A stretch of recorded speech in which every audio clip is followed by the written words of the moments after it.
This is lesson 3. These are the notes for the adult. This is a playlist of free kindergarten lessons on the Art Teacher Maven YouTube channel on the playlist titled Kindergarten. So the first video is 3.1 for this lesson, and it's notes for the adult. 3.2 will be a video slideshow about the artist and about the material for the student to watch. I will recommend a book. I can't read you the book because it violates copyright law, but you can find the book or listen to the book on YouTube or borrow it from the library, own a copy yourself. And then the last video is 3.3, and that's where I actually teach the student or teach the teacher how to teach the student, if you want to teach it yourself, how to do the project. So all of these ideas are building up on each other. In lesson 1, we just explored the paintbrush and painted with water on construction paper and just did mark making and focused on how to hold the paintbrush. And then in the lesson 2, we talked about painting the smallest mark you can make with the artist Yayoi Kusama and painting just dots and learning to control the brush. Because if you can make the smallest mark with your paintbrush, you can make the largest mark with your paintbrush. We got to start somewhere with mark making. So then in lesson 3, we're doing the smallest mark you can make with your paintbrush are dashes. And this is the evolution of line. So notes for the adult. We're coming back to this over and over again, that everything is art. I am art, you are art, we are art, everything is art. All art is important and valuable and matters, and we can learn from it. Art can be beautiful, art can be ugly, art can be the full range of words, expressions, feelings. We start off with the non-abstract, non-representational art, because as students build up through non-representational, they build their confidence and their I can do it attitude, so that they're like, oh, I can do this. And then they start to build trust with you, and then they can move to more representational art. Now, some students can just jump right into representational, but some students are more hesitant, especially if they don't have any art education background whatsoever. So I started off with playtesting these art lessons since 2011 to now, building up, practicing, and seeing what works and what doesn't work. And this really worked, is to move from the non-abstract representational to more representational over time. And just letting kids play. And a children's art does not look anything like adult art. It's just very expressive. And you'll see that as you go through these lessons. The kids are very free. I did these in 40-minute time blocks.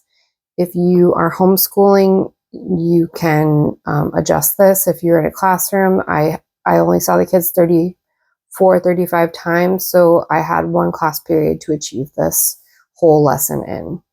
From introducing the topic, a slideshow, a book, and then dash painting at the end.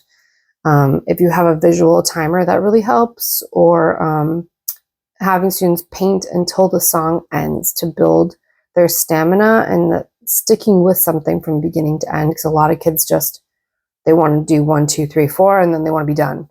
So we're just building their focus, building their attention span. Most of my kindergartners were 5, some a little younger, some a little older, but about 5. And they have about a 5-minute attention span. So consider that, that I chunked this up into different sections to keep their attention, like 5 minutes about talking about this, 5 minutes about a slideshow, 5 minutes read a book, and then the rest of the class time painting and cleaning up, setting up, cleaning, painting, and cleaning up. So with about 3 to 5 minutes at the end for cleanup time. So that's how I fit all of this in. But this will be 3 videos on YouTube. So we're building that I can do it attitude, and I just keep looking that I spelled abstract wrong. I apologize for that. And then, so the slideshow usually features a role model artist. This will be Vincent van Gogh because he painted with dashes. So we'll go into the artist in that video, discussing all of that and the mark making he used. This is a great book, Art Dog. My students love it, talk about it, ask for it again. I would leave it out on the bookshelf. I would leave it out on the whiteboard because kids would just want to go back to it over and over again. Love this book, highly recommend it. The artist art dog in the story uses dashes for mark making, so that's why we have this recommended here. Supplies are super simple: a paintbrush, water, paper, even if you only have a Post-it or an envelope, whatever you got. I mean, I hope you have paper, but if you don't, use what you have. And some basic watercolors. Dry temper cakes last way longer than watercolor and acts the same as if it was watercolor. So consider investing in dry temper cakes and they'll last you forever. I just feel like watercolors like disappear very, very quickly. And the focus is on making the smallest line possible, mark making, specifically dashes. So we worked up from just brushwork to dots to now we're working to the smallest line possible, which is dashes, and then that will lead us beyond to making long lines with our dashes. So a slight preview for you as the adult, as the teacher. This is just some printer paper. These are watercolors because this is what I have right now on hand, and some water. You are reiterating your expectations all the time. And the more playful you can be, the more it will stick in their mind. So they now have dinosaur fingers. Dinosaur fingers out and ready to go. The more fun you can have with it, the more the information will stick. We're going to grab our dinosaur paintbrush. Dinosaurs painted with palm trees because they were super big, but they were amazing artists because they could hold the paintbrush in a way that was really ideal. So we want to use our pincer grasp, our dynamic tripod grasp. These two fingers kind of curl under and make a little seat that our hand is going to sit on. And then the brush is going to rest between these fingers. You want to grip right around here, the tail of the brush sitting on the couch. So you're repeating all of these things and often to really reinforce. They're loading water into the brush with a swish, swish, and a drag, drag on the side. And then we have our palette, which is a house for all the paints. They live in their palette. We're going to swish, swish on the paint, tickling. It's nice, gentle. We're not poking or stabbing, where it's like a swirling, twirling motion. And we're going to do a dash painting. All right. So dashes, just small, the smallest line you can make. Last time we painted dots. We're moving away from dots to slightly longer than a dot. And again, your art can look like something or look like nothing. Cleaning our brush really well.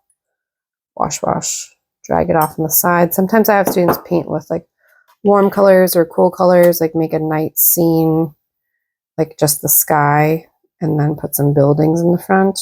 Kind of like what Vincent van Gogh did with Starry Night.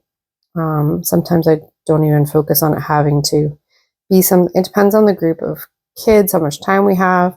Sometimes it's really just a dash painting, which is super relaxing. We'll let kids get used to making marks and controlling their brush. Some students are going to forget the goal is to make small lines and they're going to need reminders. And that's okay. We all need reminders.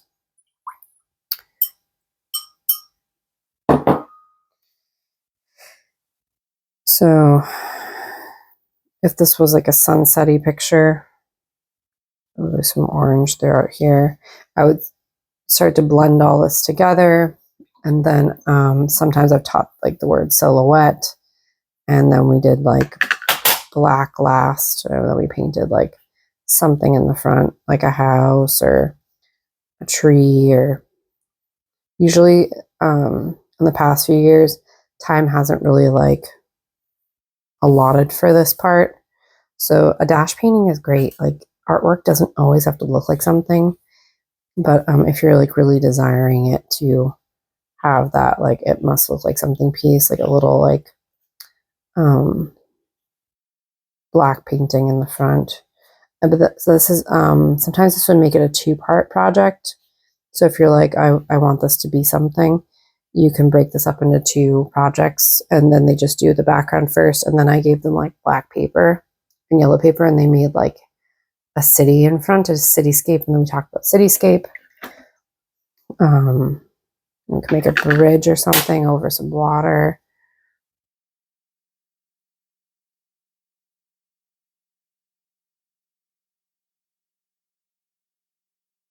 And then we would talk about making a tree with the letter Y, letter L, and letter V. And so that could be a lesson extension if you choose it. But mostly I stopped worrying about it being something and just let them take home a dash painting and let them have fun and explore colors. If you are doing the silhouette, I let them choose between like the sunset or like a night sky scene, and talked about warm and cool colors. So that's also a cool tie-in if you're like, I would like to discuss warm and cool colors. So here's my little sunset picture. So if you stayed around to the end, you got that little bonus. So keep an eye out on the playlist for video 3.2 and 3.3. We'll go in more details about the things on our list.